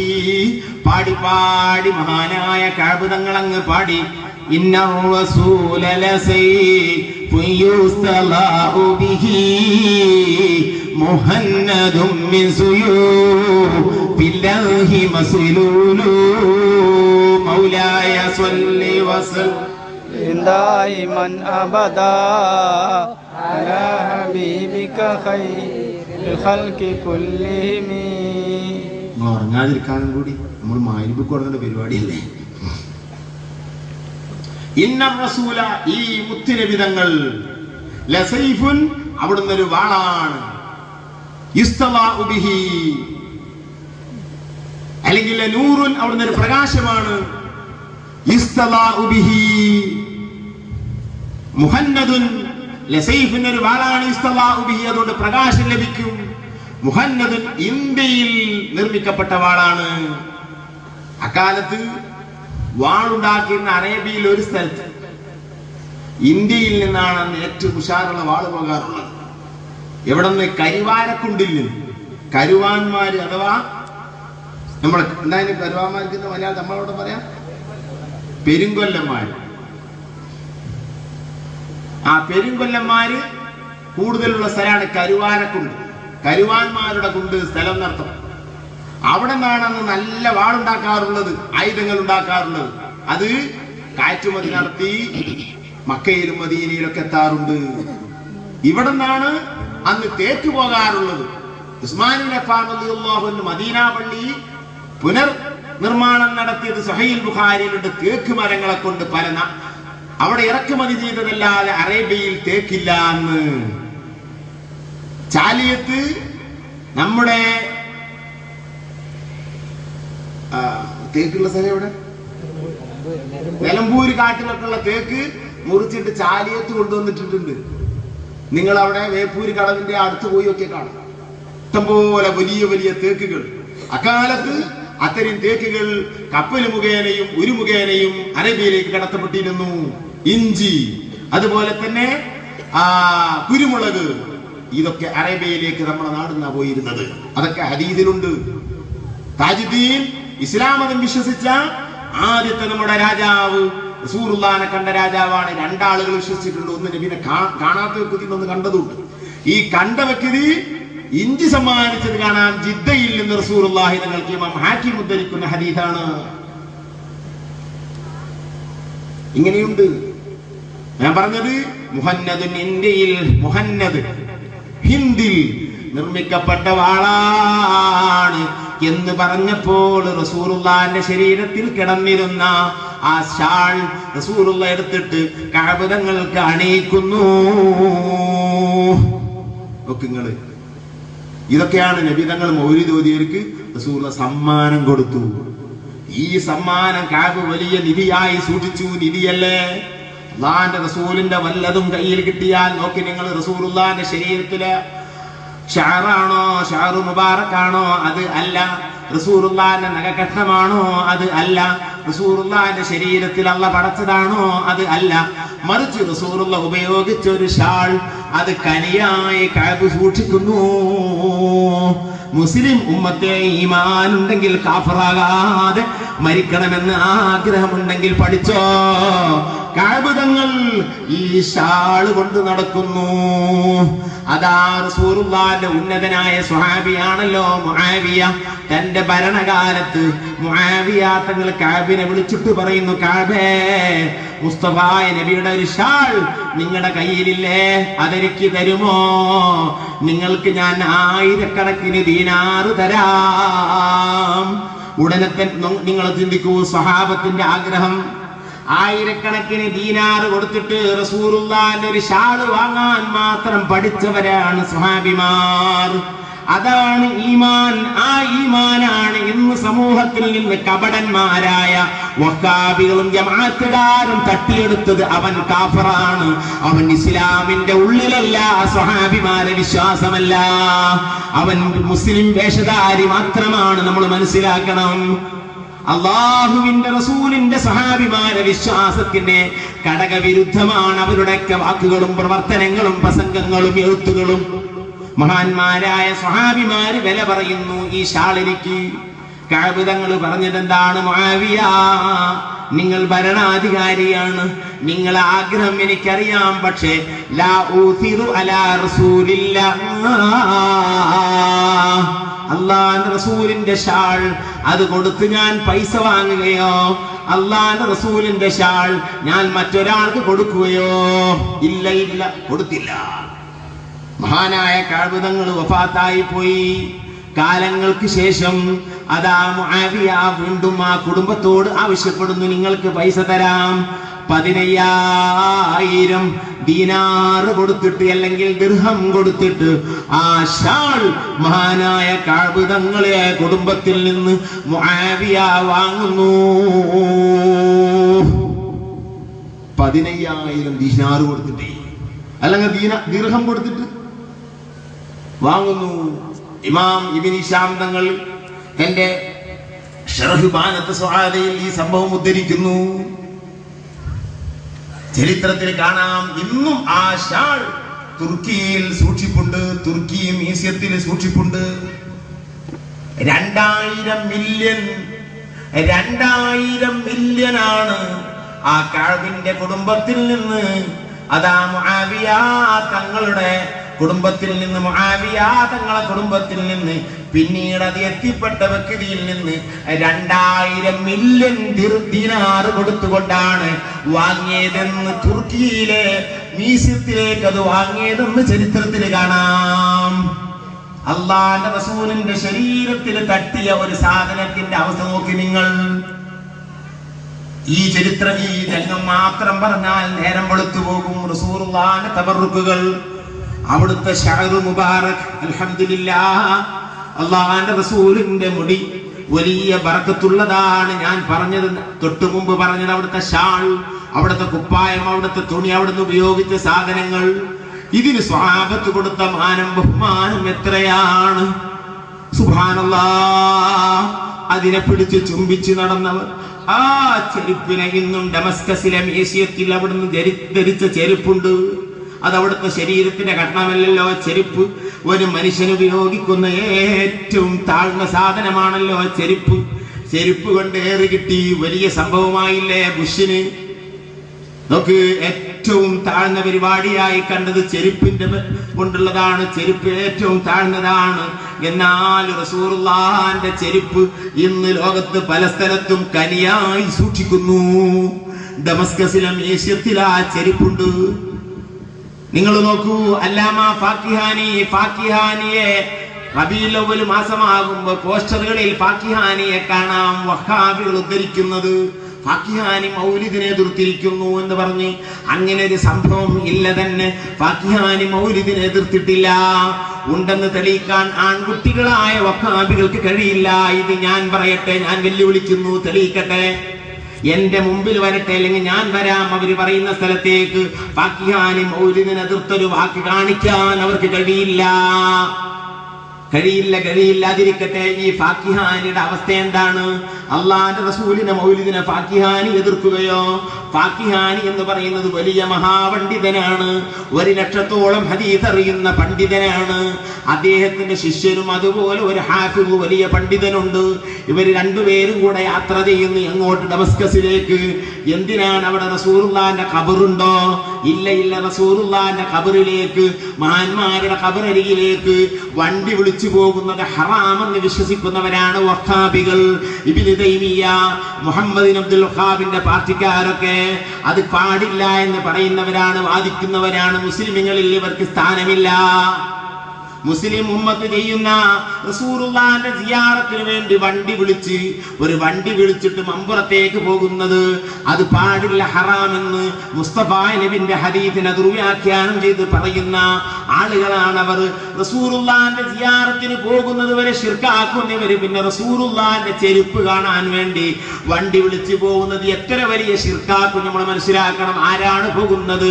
ലോകപ്രസിദ്ധ ഹാഫിദ് എന്ന് പറഞ്ഞാൽ ഖുർആൻ പണ്ഡിതന്മാർക്ക്, സാങ്കേതിക രംഗത്ത് ഹാഫിദ് എന്ന് പറഞ്ഞാൽ 1,00,000 ഹദീസ് കാണാതെ അറിയുന്നവർക്കാണ് പറയുക. അദ്ദേഹമാണ് പോകുന്നത്. നബിയെ സിയാറത്തിന് പോകുന്നത് വരെ ശിർക്ക്. റസൂലുള്ളാഹിന്റെ ചെരുപ്പ് സിയാറത്തിനാണ് പോകുന്നത്. മനസ്സിലാക്കി വെച്ചോ. എന്നിട്ട് എന്ത് ചെയ്തു? ഞാൻ എന്റെ വകയല്ല ഈ കഥ പറയുന്നത്. ഇമാം ഇബ്നു ഫറൂഖ് തങ്ങൾ തന്റെ അദ്ദീബാജുൽ മുദഹബ് ഫി അഅയാനിൽ മദ്ഹബ് എന്ന് പറയുന്ന 2 വാള്യമുള്ള ചരിത്രത്തിന്റെ കിതാബിൽ പറഞ്ഞതാണിത്. എന്റെ അരികിലുണ്ട് ആ കിതാബ്. അദ്ദീബാജുൽ മുദഹബ് എന്ന ഗ്രന്ഥത്തിൽ ഇത് കാണാം. ഫാക്കിഹാനി അതാ ഡമസ്കസിലെത്തുന്നു. അൽഹംദുലില്ലാ, ഡമസ്കസിൽ ഞാൻ പോയിട്ടുണ്ട്. മസ്ജിദുൽ ഉമവിയൊക്കെ അതിന് നീണ്ട ടൈം പറയാനുണ്ട്. അവിടെയൊക്കെയുള്ള തബറുക്കുകൾ, അവിടെയൊക്കെ ആദരിക്കപ്പെടുന്ന സാധനങ്ങൾ, അതിലേക്കൊന്നും ഞാൻ കടക്കുന്നില്ല. ഡമസ്കസിൽ റസൂലുള്ളാഹിന്റെ ചെരുപ്പുണ്ട്. അത് ആർക്കും തൊടാൻ കൊടുക്കാറില്ല. അത് കണ്ടുപോരുന്ന സ്വഭാവമാണ്. അതിന്റെ അരികിൽ ചെന്ന് മണിക്കൂറുകൾ നിന്ന് കണ്ണുനീരോടെ ദുആ ചെയ്ത് പോന്നവരാണ് നമ്മുടെ ഇമാമിയങ്ങൾ. മഹാനായ മജിദുദ്ദീൻ ഫൈറൂസാബാദി ലോക പ്രസിദ്ധ ഹദീസ് പണ്ഡിതനാണ്. ആർക്കും തന്നെ അറിയാത്തവരില്ല. 150ഓളം ഗ്രന്ഥരചന നടത്തിയവരാണ്. വലിയ മഹാനാണ്, ഭാഷാ പണ്ഡിതനാണ്, എല്ലാ ഫന്നിലും എല്ലാ സബ്ജക്റ്റിലും കഴിവുള്ളവരാണ്. മഹാനായ ആ മജിദുദ്ദീൻ തങ്ങൾ റസൂലുള്ളാഹിന്റെ ചെരുപ്പ് സന്ദർശിക്കാൻ പോയിട്ട് ഞാൻ പറയുന്നു സഹീഹ് മുസ്ലിം എന്ന ഹദീസിന്റെ കിതാബ് ആ ചെരുപ്പിന്റെ അരികിലിരുന്ന് ഞാൻ നോക്കി തീർത്തു, ഓതി തീർത്തു. നോക്കി നിങ്ങൾ, അതിന്റെ അരികിൽ ഇരിക്കുന്നതിൽ ബറക്കത്ത് കാണുന്നു, അതിന്റെ അരികിൽ മുസ്ഹഫ് ഓതുന്നതിൽ ബറക്കത്ത് കാണുന്നു, അതിന്റെ അരികിൽ ഹദീസ് ഓതി എടുക്കുന്നതിൽ ബറക്കത്ത് കാണുന്നു. ഇതാണ് മുസ്ലിം ഉമ്മത്തിന്റെ വിശ്വാസം. ഈ വിശ്വാസമാണ് ശിർക്കെങ്കിൽ ഇസ്ലാം ശിർക്കിന്റെ മതമാണെന്ന് പറയേണ്ടി വരും. ഇതല്ലാത്തൊരു വിശ്വാസം മുസ്ലിമുകളിൽ കഴിഞ്ഞിട്ടില്ല. ഇതിനെ എതിർത്തവർ ഇസ്ലാമിൽ കഴിഞ്ഞിട്ടില്ല. മഹാനായ ഫാക്കിഹാനിക്കോ അതാ പണ്ഡിതന്മാരോ ആര് ചെന്നാലും ആ ചെരുപ്പ് കൊടുക്കാറില്ല. പക്ഷേ അക്കാലത്ത് ലോകപ്രസിദ്ധ പണ്ഡിതനായ ഫാക്കിഹാനിയാണ് കാണാൻ വന്നത്. ഉയർന്നവർക്ക് ചില ഇളവുകളുണ്ടല്ലോ. ഫാക്കിഹാനി എന്ന വലിയ പണ്ഡിതൻ ചെരുപ്പ് കാണാൻ വന്നപ്പോൾ ആ ചെരുപ്പ് എടുത്തു കൊടുക്കുന്നു അവിടുത്തെ കമ്മിറ്റി. അതെടുത്ത് ബഹുമാനപ്പെട്ട ഫാക്കിഹാനിയുടെ കയ്യിൽ കൊടുക്കുന്നു. ആർക്കും കൊടുക്കാറില്ല. ആ ചെരുപ്പങ്ങ് കിട്ടിയപ്പോൾ നബിയുടെ ചെരുപ്പല്ല റസൂലുള്ളാഹിന്റെ മൂത്രത്തിന്റെ ഒരു തുള്ളി കിട്ടിയാൽ അല്ലാഹു വലിയ അനുഗ്രഹമല്ലേ തന്നത്. മുസ്ലിമിന്റെ മനസ്സതിൽ വലിയതാണ്. അല്ലാഹുവിന്റെ റസൂൽ അവിടുത്തോട് തുല്യമായവരില്ല. ചെരുപ്പങ്ങ് കണ്ടപ്പോൾ ഫാക്കിഹാനി കയ്യിൽ പിടിച്ച് അതാ തുരുതുരാ അതിനെ ചുംബിച്ച് അതിൽ തന്റെ ആ തവിള് വെച്ചുലതി അതിൽ കമൾ നടിച്ചു വീഴുന്നു. ഫാക്കിഹാനി പൊട്ടിക്കരഞ്ഞുകൊണ്ട് നിമിഷകവിയായ ഫാക്കിഹാനി പാട്ടുപാടുന്നു. വലൂഖീലൽ മജ്നൂനി ലൈലാ വവസ്ലഹാ തുരീദു അമിദ്ദുനിയാ വമാ ഫീ സവായാഹാ ലഖാല ഖലീലും മിൻ ഉബാരീനി ആലിഹാ അഹബ്ബു ഇലാ നഫ്സി വഅശ്ഫഅ ലിബൽവാഹാ.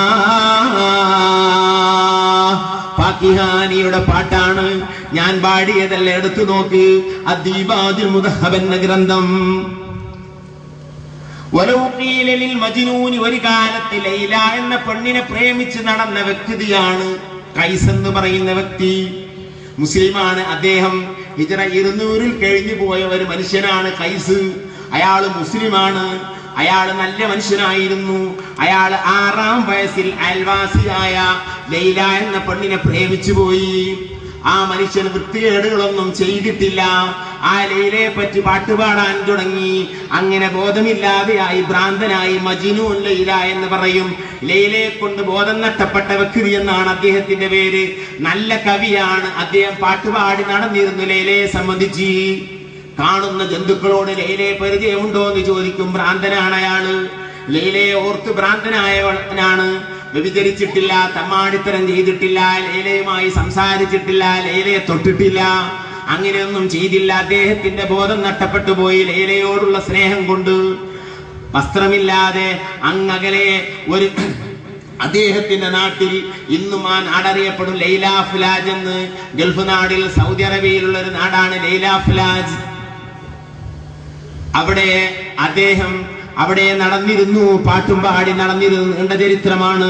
അതിരിക്കട്ടെ, ആ ലൈലയെ സംബന്ധിച്ച് പറയുന്നത് അയാൾക്ക് വലിയ ഇഷ്ടമാണ്. അതാണ് ബഹുമാനപ്പെട്ട ഫാക്കിഹാനി പാടുന്നത്. വലൗഖീലലിൽ മജ്നൂൻ, ലൈല മജ്നൂൻ, ലൈലയിൽ ആകൃഷ്ടനായി ലൈലയെ പ്രേമിച്ച് ബോധം നഷ്ടപ്പെട്ട മജ്നൂനിനോട് പറയപ്പെട്ടാൽ ലൈല വവസ്ലഹാ തുരീദ്, നീ ലൈലയുമായി ബന്ധപ്പെടാൻ ആഗ്രഹിക്കുന്നോ? ലൈലയെ കാണാൻ ആഗ്രഹിക്കുന്നു? അമിദ്ദുന്യാതല്ല, നിനക്ക് ദുന്യാവ് തരണോ? വമാ ഫീ സവായാഹാ, ദുന്യാവ് മൊത്തം നിനക്ക് വേണോ? അതല്ല ലൈല വേണോ എന്ന് ഖൈസിനോട് പറയപ്പെട്ടാൽ ഖാല, ലൈല പറയും ഉബാറും മിൻ തുറാബീനി ആലിഹാ, ലൈലയെ നിങ്ങൾ എനിക്ക് തരണമെന്ന് ഞാൻ പറയുന്നില്ല. ലൈലയുടെ ഡ്രസ്സുകൾ ഞാൻ ചോദിക്കുന്നില്ല. ലൈല ഉപയോഗിച്ചൊരു മനുഷ്യൻ ഉപയോഗിച്ച ഏറ്റവും താഴ്ന്ന സാധനമാണല്ലോ ചെരുപ്പ്. ആ ചെരുപ്പും എനിക്ക് നിങ്ങൾ തന്നോളണമെന്നില്ല. ആ ചെരുപ്പിൽ പറ്റിപ്പിടിച്ച മൺതരികളും നിങ്ങൾക്ക് ആ മണ്ണും എനിക്ക് തരണ്ട. ആ തരി മണ്ണിൽ നിന്ന് ഒരു പൊടി നിങ്ങൾ എനിക്ക് തരുമോ? അഹബ്ബു ഇലാ നഫ്സി വഅശ്ഫാലി ബൽവാഹാ, അതാണ് എനിക്ക് ഏറ്റവും ഇഷ്ടപ്പെട്ടതെന്ന് ലൈല മജ്നൂൻ പറഞ്ഞില്ലേ? അതുപോലെയാണ് മുത്തുനബിയുടെ ചെരുപ്പനെക്കെന്ന് പറഞ്ഞ് തന്റെ കവിളതിൽ വെച്ച് ഉരതുന്നു, കരയുന്നു മഹാനായ ഫാക്കിഹാനി തങ്ങൾ. നോക്കൂ നിങ്ങൾ റസൂലുള്ളാഹിന്റെ ചെരുപ്പിനോടുള്ള ബഹുമാനം.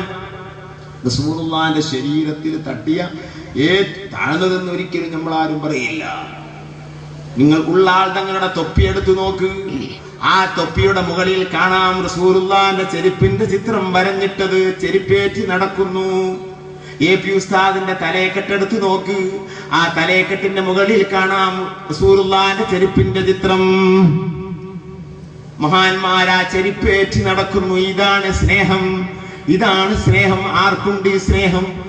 ഇന്നതൊക്കെ നിഷേധിക്കപ്പെട്ടു പോയി. റസൂലുള്ളാഹിന്റെ ശരീരത്തിൽ എന്റെ ഒരു കഷ്ണമല്ല ഇത്, എന്നാൽ റസൂലുള്ളാഹിന്റെ ഒരു മുടി, അത് അൽഹംദുലില്ലാഹ് റസൂലുള്ള കൊടുത്തത്. ഹജ്ജത്തുൽ വിദാഇൽ എത്ര ആളുകൾക്കാണ് റസൂലുള്ള മുടി കൊടുത്തത്? ഞാനല്ല പറയുന്നത്. ബുഖാരി എടുത്ത് പരിശോധിച്ചു നോക്ക്, മുസ്ലിം എടുത്ത് പരിശോധിച്ചു നോക്ക്.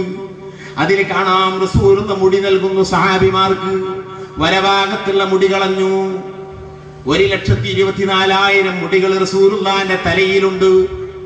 അതിൽ നിന്ന് 13 മുടികൾ മാത്രമേ നരച്ചിട്ടുള്ളൂ. ആ മുടി അതാ എടുക്കുന്നു, പകുതി എടുത്തു വലഭാഗത്ത് നിന്ന്. എന്നിട്ട് റസൂലുള്ളാഹി അബൂ തൽഹയുടെ കയ്യിൽ കൊടുക്കുന്നു. യഖ്സിമുഹു ബൈനന്നാസ്, ആളുകൾക്ക് ഇത് ഭാഗിച്ചു കൊടുക്കുക. വക്കാബികളെ, മുസ്തഫായ നബി നിങ്ങളെ മതക്കാരനല്ല. അവിടുത്തെ മുടി ജനങ്ങൾക്ക് ഭാഗിച്ചു കൊടുക്കാൻ പഠിപ്പിച്ച നേതാവാണ് നിങ്ങൾ. ആ മതത്തിന്റെ മെമ്പറല്ല. നിങ്ങൾക്കതിൽ ഒരു സ്ഥാനവുമില്ല. നിങ്ങളുടെ കാപ്പട്യം മുസ്ലിം ഉമ്മത്തിന്റെ ഈമാൻ ഇവിടുന്ന് ചൊലപ്പറിച്ചെറിഞ്ഞു. കുരുത്തം കെട്ട നിങ്ങളെ കൊണ്ട് ഈ ഇസ്ലാം ഇവിടെ നശിച്ചുപോയി. നിനക്ക് മുസ്ലിമായി നടക്കുന്നത് കൊണ്ട് എന്ത് കാര്യമുണ്ട്? മുനാഫിഖായ മനുഷ്യന്മാരെ, നിങ്ങൾക്ക് എന്ത് കാര്യമുണ്ട്? ഇസ്ലാമിന്റെ പേര് പറഞ്ഞ് നടക്കുന്ന നിങ്ങൾക്ക് എന്ത് സ്ഥാനമാണുള്ളത് ഇസ്ലാമിൽ? അല്ലാഹുവിന്റെ റസൂലാണ് ഇത് ചെയ്യുന്നത്. സഹീഹുൽ ബുഖാരിയും മുസ്ലിം എടുത്തു നോക്ക്. യഖ്സിമുഹു ബൈനന്നാസ്, ജനങ്ങൾക്ക് ഇത് ഭാഗിച്ചു കൊടുക്കും. മുടിയേ അനതാലൈമ, ആരോടാ ഇത് ചോദിക്കുന്നത്? എന്നോടോ? മുസ്തഫ നബിയോടോ? നീ മുസ്ലിം അല്ല, ഞാനും മുസ്ലിം. തൗഹീദ്, തൗഹീദ്. എന്ത് തൗഹീദ്? ഇസ്ലാം അറിയാത്ത തൗഹീദ്. അല്ലാഹുവിന്റെ റസൂൽ ആ മുടി ഭാഗിക്കാൻ പറഞ്ഞു. പുരുഷന്മാർക്കൊക്കെ മുടി ലഭിച്ചു, എല്ലാവർക്കും ഒന്നും കിട്ടിയിട്ടില്ല. വുളൂ ചെയ്ത വെള്ളം, സഹീഹുൽ ബുഖാരിയാണ്, ബാബുൽ വുളൂവിന്റെ അധ്യായത്തെ പരിശോധിക്ക്. ഞാൻ പറഞ്ഞ ഏതെങ്കിലും ഒന്ന് എന്റെ വക പറഞ്ഞിട്ടുണ്ടോ? കിതാബ് എഴുതി വെച്ചോ, ശ്രദ്ധിക്കുന്നുണ്ടെങ്കിൽ. എന്നിട്ട് ചോദിക്ക്, നിന്റെ തെണ്ടിയായ മൗലവിയോട് ചോദിക്ക്. ഇസ്ലാം ദീൻ പഠിക്കാതെ ഇസ്ലാമിന്റെ നേരെ അതാ പള്ളിലിച്ച് കാട്ടുന്ന നിന്റെ മൗലവിയോട് ചോദിക്ക്.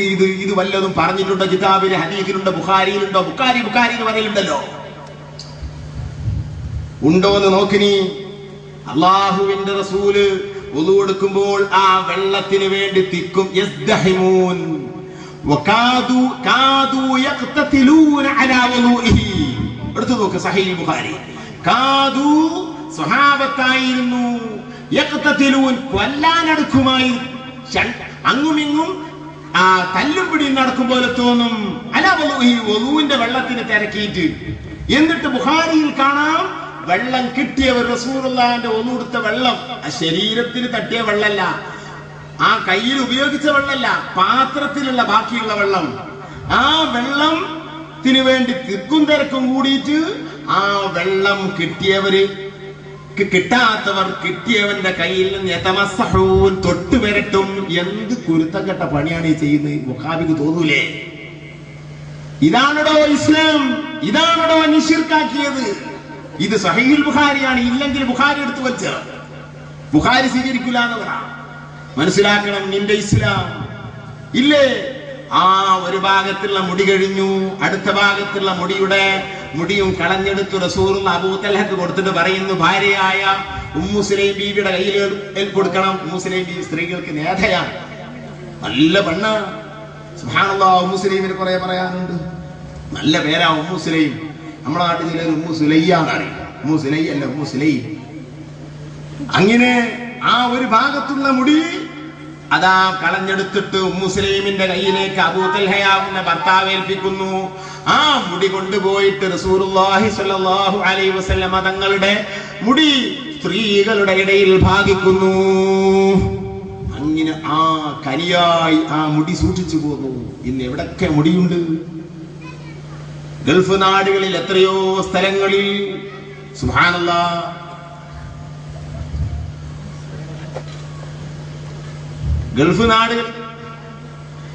ഗൾഫ് നാടിൽ എത്ര സ്ഥലത്താണ് മുടിയുള്ളത്, റസൂലുള്ളാഹിന്റെ മുടി. പഴയ കാലത്തൊക്കെ ഇപ്പൊ മൗലിദ് അത് നമ്മളിവിടെ ഈ മലപ്പുറം ജില്ലയിലുള്ളൂ എന്ന് പറഞ്ഞു പഴയ കാലത്ത്. കാരണം ഇവിടുന്ന് അങ്ങോട്ട് മറ്റു ജില്ലയിലേക്ക് ഒന്നും പോകാൻ അമ്മമാർക്ക് കഴിയൂലല്ലോ. പിന്നെ കോഴിക്കോട് ജില്ലയിൽ ഇപ്പൊ ഈ കേരളത്തിൽ തന്നെ ഉള്ളൂ എന്ന് അറിയുന്നു. ഇപ്പൊ നോക്കുമ്പോ കേരളത്തിൽ മാത്രമല്ല, ഇന്ത്യയിൽ മൊത്തമുണ്ട്. ഇപ്പം പിന്നെ ആളുകളൊക്കെ ചിത്രം കാണൽ തുടങ്ങി, പല ലോകത്തും വിവരം അറിയൽ തുടങ്ങുമ്പോ ലോകത്ത് മൊത്തം മൗലിദ് ഉണ്ട്. ഇപ്പം കുടുങ്ങിക്കണം ഒന്നായിട്ട് മൗലിദ്. സൗദി അറേബ്യയിലെ മൗലിദ്, ആ മക്കത്ത് മൗലിദ് ഞാൻ പോയി പങ്കെടുത്തിട്ടുണ്ട്. 6 സ്ഥലത്ത് എല്ലാ ആഴ്ചയിലും വലിയ മൗലിദ് നടക്കുന്നു. മക്കയിൽ നിന്ന് 6 കിലോമീറ്റർ അപ്പുറത്ത് റുസൈഫ എന്ന സ്ഥലത്ത് മുഹമ്മദ് മാലിക്കിയുടെ വീട്ടിൽ നടക്കുന്നു, അബ്ബാസ് മാലിക്കിയുടെ വീട്ടിൽ നടക്കുന്നു, ഉമർ ജീലാനിയുടെ വീട്ടിൽ നടക്കുന്നു, ജമലുലൈലി തങ്ങളുടെ വീട്ടിൽ നടക്കുന്നു. എത്രയോ വീട്ടിൽ ഈ ഹജ്ജിന് പോയിട്ട് ഞാൻ അവിടെ പോയിട്ടുണ്ട്. 10-200 ആളുകൾ ഇരുന്നിട്ട്, അറബികൾ ഇരുന്നിട്ട് മൗലിദ് ഓതിക്കൊണ്ട് ഭക്ഷണം കഴിച്ച് പിരിന്നു. അത് റബീഉൽ അവ്വലിൽ മാത്രമല്ല, അത് വാതിൽ കുറ്റിയിട്ടിട്ടുമല്ല, ലൗഡ് സ്പീക്കറിലൂടെ പരസ്യമായ മൗലിദ്. ജമലുലൈലി തങ്ങൾ എന്ന് പറയുന്നത് ആരാണെന്നറിയുമോ? അവിടുത്തെ ഗവൺമെന്റിന്റെ ഉയർന്നൊരു വ്യക്തിയാണ്. അദ്ദേഹം വഫാത്തായി പോയി. ഞാൻ അവിടെ പോയന്ന് മൗലിദിന്റെ ഇടയിൽ വെച്ച് ഇശാ ബാങ്ക് കൊടുത്തപ്പോൾ മൗലിദ് ഇശാ നിസ്കാരത്തിന് നേതൃത്വം കൊടുത്തത് അവിടുത്തെ പോലീസ് IG ആണ്. അദ്ദേഹം ഒരു പണ്ഡിതനുമാണ്. പിന്നെയും മൗലിദ് ഓതി. ഓരോ അറബികളുടെ കയ്യിലും അതാ ചെറിയ കുപ്പികൾ, വെള്ളമുണ്ടതില്. മൂടി തുറന്നിട്ട് മൗലിദിൽ ഇങ്ങനെ കയ്യിൽ പിടിച്ചിരിക്കുന്നു. എനിക്കും തന്നൊരു കുപ്പി വെള്ളം. അപ്പൊ ഞാൻ വിചാരിക്കുന്ന ഇടക്ക് ദാഹത്തിനായിരിക്കും. എനിക്ക് മനസ്സിലായിട്ടില്ല. അങ്ങനെയാണ് എല്ലാവരുടെ കയ്യിൽ ഒരു പാത്രമുണ്ട്, ഒരു വെള്ളപ്പാത്രം. അത് അവിടെ ചെല്ലുമ്പോ തന്നെ തരും. അപ്പൊ അത് മൂടി തുറന്നിട്ട് അവരിങ്ങനെ ഇരിക്കുന്നില്ല. അത് കുടിക്കാനാണ് ഞാൻ മനസ്സിലാക്കിയത്. അല്ല, അവസാനം അന്വേഷിച്ചപ്പോൾ മൗലിദ് കഴിഞ്ഞു പോകുമ്പോൾ വീട്ടിലേക്ക് ബറക്കത്തിന് കൊണ്ടാണ് മൗലിദിൽ വെച്ച വെള്ളക്കുപ്പി. ഇത് ചെയ്യുന്നത് ആര്? അറബികൾ. ഇതാണ് പാരമ്പര്യ ഇസ്ലാം. ഇത് മക്കയിൽ നടക്കുന്നതാ. ദഫ് മുട്ടുന്ന റാത്തീബ് 3ഓളം വലിയ സദസ് ജിദ്ദയിൽ നടക്കുന്നുണ്ട്. അറബികളുടെ റാത്തീബ് സദസ്. ഖുതുബിയത്ത് നടക്കുന്നുണ്ട് അറേബ്യയിൽ. എവിടെ? സൗദി അറേബ്യയിൽ. റസൂലുള്ളാഹിന്റെ മൗലിദാഘോഷം നടന്നിരുന്ന ഒരു കാലത്ത് ഭരണകൂടത്തിന്റെ പേരിൽ തന്നെ കഅബാലയത്തിന്റെ വാതിൽ തുറന്നിരുന്നു മൗലിദാഘോഷിച്ചുകൊണ്ടെന്ന് എഴുതുന്നത് ഇബ്നു ബത്തൂത്ത എന്ന ലോകസഞ്ചാരി തന്റെ യാത്രാ ഡയറിയിൽ. തന്റെ രേഖയിലെടുത്ത് പരിശോധിച്ച് നോക്ക്. നബിദിനാഘോഷമായി വാതിൽ തുറക്കും. പഴയകാലത്തെ സ്വഭാവം. നിനക്കെന്തറിയും? തവള പറഞ്ഞ പോലെ. തവള പറഞ്ഞാലോ കുറച്ച് ബട്ടേ ആകാശമുള്ളൂ. എന്താ മൂപ്പര് ഈ കിണറിലിരുന്ന് നോക്കുമ്പോ കാണുന്ന ഒരു വട്ടം. സുബ്ഹാനല്ലാഹ്, ആകാശത്തിന്റെ വലുപ്പം തവളക്കറിയുമോ? അങ്ങനെ വെറുതെ ഓരോന്ന് പറയുന്നു. ഇവിടെ തന്നെ ഉള്ളൂ ഈ പരിപാടി. സുബ്ഹാനല്ലാഹ്, അതിരിക്കട്ടെ. അല്ലാഹുവിന്റെ റസൂലിന്റെ ഷഅർ മുബാറക് എത്ര സ്ഥലങ്ങളിലുണ്ട്.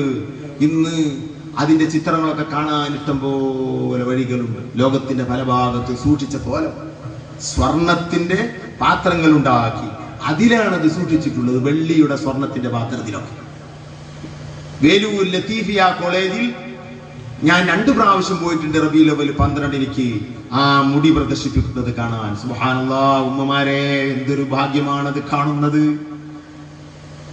വേലൂരിൽ ലത്തീഫിയ കോളേജ് എന്ന് പറയുന്നത് വലിയ ബർക്കത്തുള്ള ഒരു കോളേജാണ്.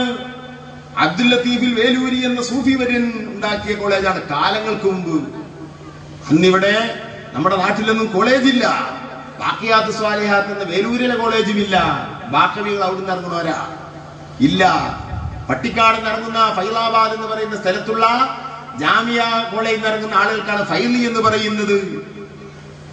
നന്ദിയിൽ ദാറുസ്സലാം എന്ന കോളേജിൽ ഇറങ്ങുന്ന ആളുകൾക്കാണ് ദാരിമി എന്ന് പറയുന്നത്. ഒതുക്കുങ്ങൽ ഇഹ്യാഉസ്സുന്ന എന്ന കോളേജിൽ ഇറങ്ങുന്നവർക്കാണ് അഹ്സനി എന്ന് പറയുന്നത്. ബഹുമാനപ്പെട്ട എ പി ഉസ്താദിന്റെ സ്ഥാപനമായ മർക്കസ് സഖാഫത്ത് സുന്നിയിൽ ഇറങ്ങുന്നവർക്കാണ് സഖാഫി എന്ന് പറയുന്നത്. ബാഖിയാത്ത് സ്വാലിഹാത്ത് ഇറങ്ങുന്നവർക്കാണ് ബാഖവി എന്ന് പറയുന്നത്. സഅദിയ കോളേജിൽ ഇറങ്ങുന്നവർക്കാണ് സഅദി എന്ന് പറയുന്നത്. വേലൂർ ലത്തീഫിയ കോളേജിൽ ഇറങ്ങുന്നവർക്കാണ് ലത്തീഫി എന്ന് പറയുന്നത്. ഇനിയും കുറെ ബിരുദം കൊടുക്കുന്ന കോളേജുകളുണ്ട്. അല്ലാഹു എല്ലാത്തിലും ബർക്കത്ത് ചെയ്യട്ടെ. ഒക്കെ സുന്നി സ്ഥാപനങ്ങളാണ്. മദനിയ നമ്മളെ ഉള്ളാളത്തെ പാപ്പ നടത്തുന്ന സയ്യിദ് മദനി തങ്ങളെ കോളേജ്, അവിടുന്ന് ഇറങ്ങുന്നവർക്കാണ് മദനി എന്ന് പറയും. പിന്നെ ഒരു കള്ളമദനി ഉണ്ട്, അത് മദീനത്തുൽ ഉലൂം എന്ന് പേരിട്ടിട്ട് ഒരു സ്ഥാപനമുണ്ട് വഹാബികൾ, അതിൽ ഇറങ്ങുന്നവർക്ക് മദനി എന്ന് പറയും. രണ്ട് മദനി ഉണ്ട്. അതിരിക്കട്ടെ, ഈ ലത്തീഫിയ കോളേജ് അബ്ദുൽ ലത്തീഫിൽ വേലൂരി എന്ന് പറയുന്ന മഹാനിക്ക് റസൂലുള്ളാഹി നിങ്ങൾ സ്വപ്നത്തിലൂടെ ഉണ്ടാക്കാൻ കാണിച്ചു കൊടുത്തതാണ്. എന്നിട്ട് മഹാനവറുകൾക്ക് കാണിച്ചു കൊടുത്ത രസമുണ്ട്. ആ കോളേജിൽ നിന്ന് പോയാൽ തന്നെ അറിയാം ആ കോളേജിന്റെ സ്വഭാവം. മണലാണ് ആ ഭൂമി. എന്നിട്ട് കാണിച്ചു കൊടുക്കുന്നത് ഇവിടെ ഒരു കോളേജ് ഉണ്ടാക്കിക്കോ, അതിന് പ്ലാൻ തങ്ങൾ തന്നെ വരച്ചു കൊടുക്കുകയാണ്. വർക്കത്ത് കാണുകയാണ്. ഉണർന്നു നോക്കുമ്പോൾ സുബ്ഹാനല്ലാഹ് മണലിൽ ഇങ്ങനെ കാലുകൊണ്ട് വരച്ചിട്ടിരിക്കുന്നു. അവിടെയാണ് ആ കോളേജ് ഉണ്ടാക്കിയത്. ആരാണ് അബ്ദുൽ ലത്തീഫിൽ വേലൂരി? റസൂലുള്ളാഹി തങ്ങളുടെ പേരമകനാണ്. അവിടുത്തെ ഉപ്പാപ്പമാരിൽ നിന്ന് തന്റെ കയ്യിൽ കിട്ടിയ റസൂലുള്ളാഹിന്റെ മുടി അവിടെയുണ്ട്. അവിടുത്തെ ഉപ്പാപ്പയായ അബ്ദുൽ ഖാദിർ ജീലാനിയുടെ തൊപ്പി അവിടെയുണ്ട്. അവിടുത്തെ മുടി അവിടെയുണ്ട്. ഹുസൈൻ റളിയല്ലാഹു അൻഹുവിന്റെ ഷർട്ട് അവിടെയുണ്ട്. മുഹറം മാസത്തിൽ ഹുസൈൻ റളിയല്ലാഹുവിന്റെ ഷർട്ട് കാണിക്കും. റബീഉൽ ആഖിർ മാസത്തിൽ റസൂലുൽ ആലമിന്റെ തൊപ്പി കാണിക്കും. അതുപോലെ തന്നെ റബീഉൽ അവ്വൽ 12 റസൂലുള്ളാഹിന്റെ ഷഅർ മുബാറക് കാണിക്കും. ഞാൻ പോയിട്ടുണ്ട് 2 പ്രാവശ്യം. രാവിലെ മുതൽ ഉച്ചവരെ മുഖം മറച്ച, കൈ മറച്ച, കാല് മറച്ച, പർദ്ദ ധരിച്ച സ്ത്രീകൾ വന്നിട്ട് റസൂലുള്ളാഹിന്റെ മുടി കണ്ടുപോകുന്നു. ആ മുടി തൊട്ടതായ വെള്ളം കൊണ്ടുപോകുന്നു ബറക്കത്തിന് വേണ്ടി. അങ്ങനെ എത്ര സ്ഥലങ്ങളിൽ. എന്നാൽ അൽഹംദുലില്ലാഹ് അടുത്ത കാലത്ത് 6 വർഷമായി ബഹുമാനപ്പെട്ട എ പി ഉസ്താദിന്റെ കയ്യിലേക്ക് അതാ ഡൽഹിക്കടുത്ത ഒരു സ്ഥലമാണ് മാർഹറ ഷരീഫ്. മാർഹറ ഷരീഫിലെ ബറക്കാത്തി സയ്യിദന്മാർ, റസൂലുള്ളാഹിന്റെ പരമ്പരയാണ് ബറക്കാത്തി കുടുംബം. ആ പരമ്പരയുടെ കയ്യിൽ കുറച്ച് റസൂലുള്ളാഹിന്റെ ബറക്കത്തായ മുടിയുണ്ട്. ആ മുടിയിൽ നിന്ന് എ പി ഉസ്താദിന് 2 മുടി ആ ബറക്കാത്തി കുടുംബം കൊടുത്തു. ആ മുടി ആദരവോടെ കൊടുക്കുകയും ആ കൊടുത്തതിന്റെ അതിന്റെ രേഖ ഉസ്താദിന് കൈമാറി. ആ രേഖ ഇന്നും ഉസ്താദിന്റെ റൂമിൽ, അതിനെ സീല് വെച്ച രേഖ ഉസ്താദിന്റെ റൂമിൽ തൂങ്ങിക്കിടക്കുന്നത് കാണാം. ആ ഷഅർ മുബാറക്, റസൂലുള്ളാഹിന്റെ ആ ഷഅർ മുബാറക് ബറക്കാത്തി കുടുംബക്കാരായ ആ സയ്യിദിനിക്ക് എവിടെ നിന്ന് കിട്ടി എന്നത് വ്യക്തമായി തന്റെ ഷെയ്ഖിൽ നിന്ന് കിട്ടി. തന്റെ മദീനയിൽ നിന്ന് കിട്ടി. മദീനയിൽ നിന്ന് തന്റെ ഷെയ്ഖിനിക്ക് കിട്ടിയത് തന്റെ ഷെയ്ഖിൽ നിന്ന് അങ്ങനെ പോയി അലി ഇബ്നു അബീ ത്വാലിബ് തങ്ങളിലേക്ക് എത്തുന്നു. അലി ഇബ്നു അബീ ത്വാലിബിനിക്ക് റസൂലുള്ളാഹിന്റെ കയ്യിൽ നിന്ന് കിട്ടിയ മുടികളിൽ നിന്ന് ഒരു മുടി ബഹുമാനപ്പെട്ട 2 മുടി എ പി ഉസ്താദിന്റെ കയ്യിൽ ബറക്കാത്തുകൾ കൊടുത്തത് ഇന്നും അവിടെ സൂക്ഷിപ്പുണ്ട്. വലിയ ബറക്കത്തുള്ള മുടിയാണ് 2 മുടി. അതാ അൽഹംദുലില്ലാഹ് 6 വർഷ ശേഷം ഇന്നിതാ റസൂലുള്ളാഹി തങ്ങളുടെ 2 സ്വഹാബിമാർ, 2 കൂട്ടം സ്വഹാബിമാർ മദീനയിലുണ്ട്. ഉമ്മമാർക്കറിയുമല്ലോ ഔസ് ഖസ്റജ്. ആ ഖസ്റജ് കുടുംബവും ഔസ് കുടുംബവും ഈ 2 കുടുംബമാണ് മദീനയിലുള്ളത്. ഖസ്റജ് കുടുംബവും അൻസാരികളായ സ്വഹാബിമാരാണ്. ഔസ് കുടുംബവും അൻസാരികളായ സ്വഹാബിമാരാണ് മദീനയിലെ. ആ ഖസ്റജ് കുടുംബത്തിലെ ഉപ്പാപ്പമാരിൽ നിന്ന് കിട്ടിപ്പോന്ന വ്യക്തമായി എനിക്ക് ആര് തന്നു, അവർക്കാര് കൊടുത്തു. അങ്ങനെ ഖസ്റജ് കുടുംബത്തിലെ സ്വഹാബിമാരെ കയ്യിലേക്ക് എത്തുന്ന മുടി അതാ താടിയിലെ മുടിയും തലയിലെ മുടിയും നെഞ്ചിലെ മുടിയൊക്കെ ആ കുടുംബത്തിന്റെ കയ്യിലുണ്ട്. ആ മുടികൾ സൂക്ഷിക്കുന്നു ഇന്നും UAE-യിൽ ഖസ്റജ് കുടുംബം. ആ ഖസ്റജി അതാ ഉസ്താദ് എ പി ഉസ്താദ് 10 വർഷമായി മുടി ചോദിക്കുന്നു. എനിക്കൊരു മുടി തരുമോ? എനിക്കൊരു ബർക്കത്തായ മുടി തരുമോ? അവർ കൊടുക്കാറില്ല. അവസാനം ഈ വർഷം ഹദ്റജി വന്നു, വ്യക്തമായി പരസ്യമായി പറഞ്ഞത്, അറബിയിൽ പറഞ്ഞത് എന്റെ കാത് കൊണ്ട് കേട്ടു. ഇത് എനിക്ക് തന്നത് ഇന്ന വ്യക്തിയാണ്, ഇത് ഞാനിതാ ശൈഖ് അബൂബക്കറിന് കൊടുക്കുന്നു. അള്ളാന്റെ റസൂൽ കൽപ്പിച്ചിട്ടാണ് കൊടുക്കുന്നത്. ശൈഖ് അബൂബക്കറിന് കൊടുക്കാൻ നബി തങ്ങൾ പറഞ്ഞതിന്റെ ശേഷമാണ് കൊടുക്കുന്നത്. 10 വർഷമായി ചോദിക്കുന്നു, കൊടുത്തിട്ടില്ല.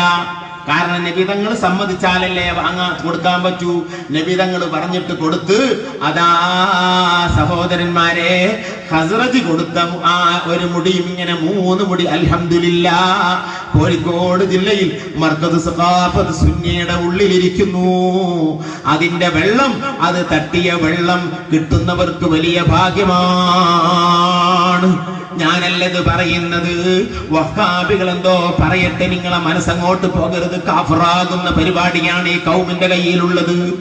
മൻ ഹഖറ ശഅറതൻ മിനൽ മുസ്ലിമിന്റെ ഹദീസ് ഉമ്മു സലമ ബീവി റളിയല്ലാഹു അൻഹാ റസൂലുള്ളാഹിന്റെ മുടി സൂക്ഷിച്ച പെണ്ണാണ്.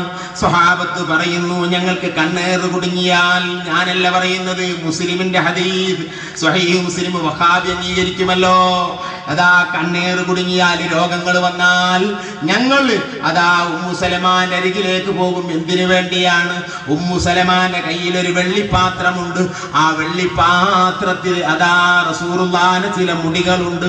ആ മുടിയുള്ള പാത്രം ഞങ്ങൾക്ക് ആ വെള്ളത്തിന്റെ മുകളിൽ ഉമ്മു സലമ വെച്ച് തരും. തൂക്കുപാത്രത്തിൽ വെള്ളവുമായി ചെല്ലുന്നു. എന്നിട്ട് വെള്ളത്തിൽ ഖുർആൻ മന്ത്രിക്കുകയല്ല, അത് വേറെയുണ്ട് ഖുർആൻ മന്ത്രിച്ചത്. മുടി വെച്ച പാത്രം വെച്ച് തരും ആ വെള്ളത്തിൽ. എന്നിട്ട് ആ പാത്രത്തിലുള്ള വെള്ളം കൊണ്ട് ഞങ്ങൾ ശിഫാക്ക് ഉപയോഗിക്കും. ഇതാണ് സ്വഹാബിമാരെ വിശ്വാസം. വഹാബി പഠിച്ചോ, മുസ്ലിമിന്റെ ഹദീസാണിത്. ഇത് നിഷേധിക്കുന്നവൻ മുസ്ലിമല്ല. എത്ര സംഭവം. സുബ്ഹാനല്ലാഹ്. ഞാൻ അതിലേക്ക് കൂടുതൽ കടക്കുന്നില്ല. അള്ളാഹുവിന്റെ റസൂലിനോട് ബന്ധമുള്ള ആ വെള്ളം, ഉമ്മമാരെ, നിങ്ങൾ ഗ്രൂപ്പ് നോക്കിയിട്ടൊന്നു അത് തള്ളരുതേ. നിങ്ങൾ ചില ആൾക്കാർ ഗ്രൂപ്പ് നോക്കിയാണ്, അത് ഏപ്പിന്റെ അടുത്തുള്ള മുടിയല്ല, അത് മാണ്ടപ്പന്മാർ. എന്നാൾ ഒരാൾ പറഞ്ഞു, ഏപ്പിന്റെ കഞ്ഞിക്കാലം കുടിച്ചിട്ട് എനിക്ക് സ്വർഗത്തിൽ കടക്കണ്ട. സുബ്ഹാനല്ലാഹ്. ഇങ്ങനൊന്നും പറയരുത് സഹോദരന്മാരെ, അതൊക്കെ വലിയ മുസീബത്താണ്. ഇനി ഏപ്പി അങ്ങോട്ട് പറ്റ പോക്കാണെന്നാണ് സങ്കല്പിക്കാൻ പാടുന്നത്. എന്നാലും ഷഹർ മുബാറക്ക് ബർക്കത്താക്കപ്പെട്ട മുടിയോ ആ വെള്ളമോ മോശമാക്കരുത്, കാഫറായി പോകും. ഇപ്പം മദീന, അത് വഹാബികളാണ് കൊണ്ടടക്കുന്നത്. മദീന പള്ളിയും മദീന റസൂലുള്ളാഹിന്റെ ഖബർ ഷരീഫും കൊണ്ടടക്കുന്ന, കുബ്ബയൊക്കെ കൊണ്ടടക്കുന്ന വഹാബികൾ. അന്നപ്പോ അത് കുബ്ബല്ല, നബിന്റെ ഉള്ളിലില്ല എന്നാണ് പറഞ്ഞാൽ ഈ വഹാബികളല്ല കൊണ്ടടക്കുന്നത്. ബൈത്തുൽ മഖ്ദിസ് കൊണ്ടടക്കുന്നത് ജൂതന്മാരാണ്. ജൂതന്മാർ കൊണ്ടടക്കണല്ലേ, അപ്പൊ അവിടെ ബൈത്തുൽ മഖ്ദിസ് ഇല്ല എന്നാണ് പറഞ്ഞാൽ അങ്ങനെ പറയരുത്. ഏപ്പിഞ്ഞ് മോശമാണ്, അപ്പൊ ആ മുടി അവിടെ ഇല്ലാന്ന് പറയരുത്. അവിടെ എത്തിയിട്ടുള്ളത് സത്യമായ മുടിയാണ്. അത് ബർക്കത്തുള്ള സാധന. വേണമെങ്കിൽ അതിന് വെള്ളം കുടിക്കാൻ നിഷേധിക്കരുത്. ഈമാനാണ് തെറ്റിപ്പോയി. ഈമാൻ ഉണ്ടെങ്കിൽ. വഹാബി പിന്നെ ഈമാൻ ഇല്ലാത്തതുകൊണ്ട് ഈമാൻ തെറ്റേണ്ട പ്രശ്നമില്ല. ഒന്ന് പോയി 10 കാഫറായത് 100 ആയിരുന്നുള്ളൂ. അതേ മുസ്ലിം അല്ലാത്തൊരു വിഭാഗമാണ് വഹാബി ജമാഅത്ത് തബ്ലീഗ് പോലുള്ള സമൂഹം. ഞാൻ എന്റെ വക പറഞ്ഞതല്ലേ ഇതൊന്നും. ഞാനല്ലേ പറഞ്ഞത്, അയിമത്ത് ഉദ്ധരിച്ച ഇബാറത്തല്ലേ